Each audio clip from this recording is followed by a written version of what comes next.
Our next review, Christine's going to talk about Good Omens 2. Well, so we got a sequel to the first season. Yeah, I knew it was coming because I saw David Tennant on Facebook talking about recording it and stuff like that. Mm-hmm. Well, I've started Good Omens 2, but I went back and watched the first one, Good Omens, because I hadn't seen it in a while, and I did really enjoy it. And so I watched that one. It doesn't take long. The episodes are not very long. And now I'm into Good Omens 2. I'm up to episode 4. How many episodes? 6 episodes. Yeah, there's not many. And the same as the first. And they're short? They don't seem to be that long. I don't know. Anyway, I was able to watch the first season pretty quickly. These ones might be longer. I'm not sure. Anyway, the first season. I'll talk about the first season now because I'm only on episode Spoilers 4 for the first season. of the second. Well, Good Omens 2 is what they're calling it. Yeah, the first season has got a lot of characters in it compared to this one. Mm-hmm. It's got all the angels, it's got all the demons, it's got the witch hunter society, which is hilarious. Mm-hmm. And the witch, of course, and then the children, and the basically the child that's going to basically the whole thing starts out with that there are people are only meant to be on the earth for 6,000 years, and then this child is going to come and destroy the earth. This is the we're talking Book of Revelations kind of stuff? Yeah, this is what it's about. And Crawley and the angel, basically, they meet up through history. And the angel is always a goody two-shoes, of course, and Crawley is always not. But Crawley has basically things that he will not do. He's not that bad. He likes to be bad because he's a demon, but he's really not that bad. And the angel, he sees like the greater good at the end, so he will do things that might not be like what his bosses might want him to do, but he works with Crawley and they work to get things sorted out. That's Michael Sheen's character? Yes, he's really funny. Aziraphale? Aziraphale, yeah. Mr. Fell. He goes by as well. Where does that name come from?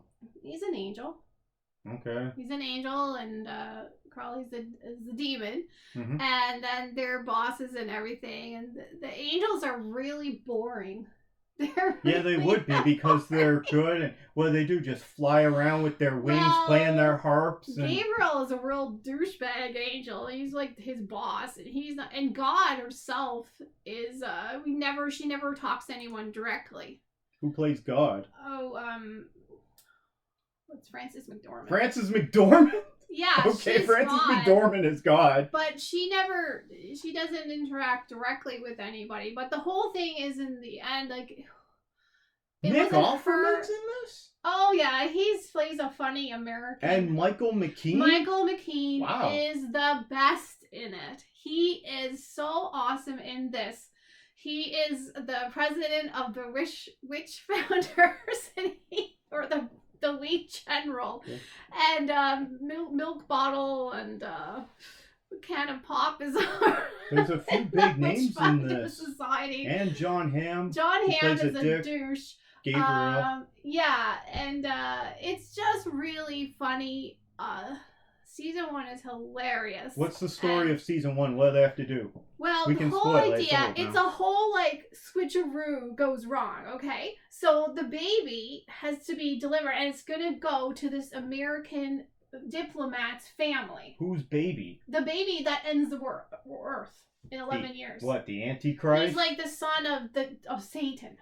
Okay, so it's Damien. No. It's Damien from the Omen. It's Adam. Anyway, so he is Satan's son, and Crowley is given him to deliver to these really weird nuns that are nuns of Satan that are supposed to give the baby, switch out the baby with Nick Offerman. It's supposed to be his son. He is this American douchebag politician. Mm-hmm. And he's over in England. He's posted over there. Yeah, he's an ambassador. They have to go to this hospital where the nuns are to deliver baby. So Crawley, but he gives the baby to Sister Mary Loquacious, who is a doofus, and she finds Crawley because they sent her to the kitchen for cookies. And Crawley, of course, comes in the back door and finds her. So she takes the baby, and she has no idea what's going on. And she ends up giving the baby to this really normal family. So they're essentially just playing hot potato with this is. baby. It's like, what do that. I do here? You take So it. You take it. And then their baby goes to the Americans. And as for the Americans' baby, they never say what has something bad happens. We never see what happens. So it's the old baby switcheroo at the hospital telling you, you don't know what kid you get back after they take it and put it in that neonatal nursery. Listen. They could give you someone else's kid. You don't know. I know. There was a girl, Kelly, that looks like me a lot. And we have the same birthday. Anyway, but I look just like my brother. So what did the postman look like? No, but I look like my brother, so we're all safe. Anyway, but basically, there's a switcheroo, and everyone thinks this is American diplomat's baby, but anyway, it's just funny. So what happens with the baby at the end of the first season? He grows up, and he starts, but see, who he's interacting with really affects him. So he's not that bad of a kid, although he starts he gets a hold of these weird magazines, and he makes sure like there's Playboy magazines? No, these weird witch conspiracy magazines. So he makes sure there's no nuclear reactors anymore, first off. And how does he do this? He just does it, and all of a sudden, they look in the core, and there's no reactor. It's similar to Chernobyl, but nothing blew up, but it's still giving energy and stuff like that. It's just fun. So this is essentially Damien from The Omen, because he's got weird satanic powers. He can just do whatever with his eyes. No. And he has a dog that does things with his eyes. You haven't seen The Omen, have you? No, but this is not what it's about. Anyway, it's fun, and Crawley and Aziraphale have fun together, and they basically stop this whole thing from happening. But in the end, this is the whole thing. Well, God put them there, so maybe this is the plan, right? And overall, the angels and the demons are kind of they both want to punish them because they're both been bad, right? So why is Stephen, what's his name there? Huh? Why is David Tennant and Stephen... What? Oh, sorry, Michael Sheen. Why are they working together? As I told you. Because they've met through history. And the angel... Have like a working relationship? Yes. Angels and demons working together? Well, they're kind of like civil servants? No. They meet each other through time, and in the end, they're so bothered having to go here or go there, travel all these different places, they decide to help each other with their duties.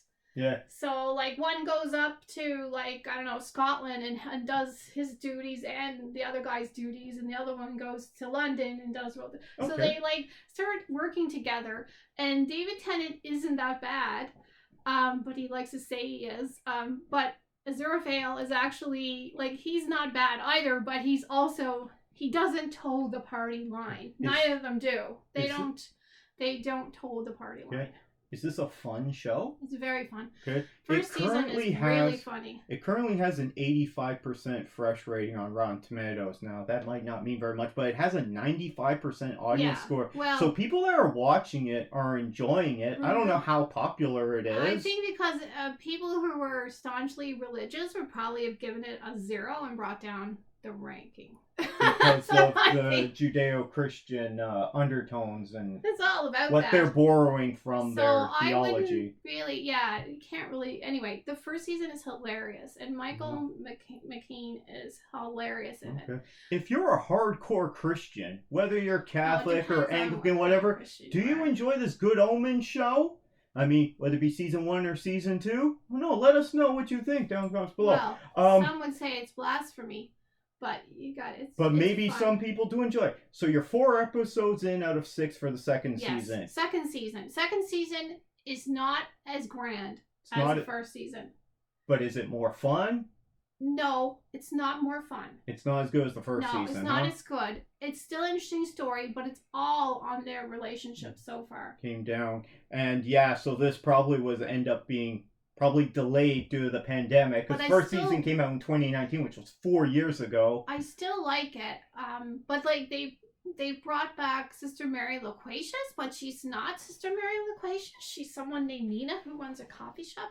Because things changed when the boy did all the stuff he did, and they reset kind of the world. I guess that's why. She's still in it, but she's playing a different person. Mm-hmm. I don't really care for that storyline, her and this weird record store lady, or like, I don't know. I don't like that storyline, but the stuff with David Tennant, and he's terrific in it. And Michael Sheen? Yeah, he's David Tennant, and he's just made for this role. Yeah, he's usually really good in everything, although I've seen him in some bad movies in the last few years, especially pre-pandemic. Not the best movies. However, like Harry Potter. Christine's really enjoying Good Omens. I still really enjoy it. It's not as grand, and it doesn't have Michael McKean in it so far. Oh, he's not in the second season. Not so far. Okay. Yeah. I haven't checked this out, so I don't have an opinion on this. I'm glad you're enjoying it. Is anyone else enjoying Good Omens on Prime? One of the few good shows they got on Prime there.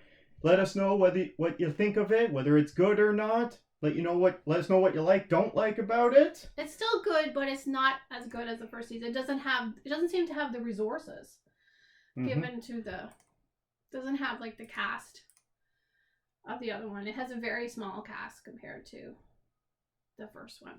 They didn't give it enough money. They spent all their money on the new Lord of the Rings thing, I guess. They didn't have any money left for Good Omens. Oh, Amazon's got tons of money. Well, it seems like it's like a dampened down version, but it's still really great. They probably cut the budget because it is maybe it didn't have good ratings. Reduced. I don't know. It's it's fabulous though. Anyone else there watching Good Omens? Let us know down in the comments below, please.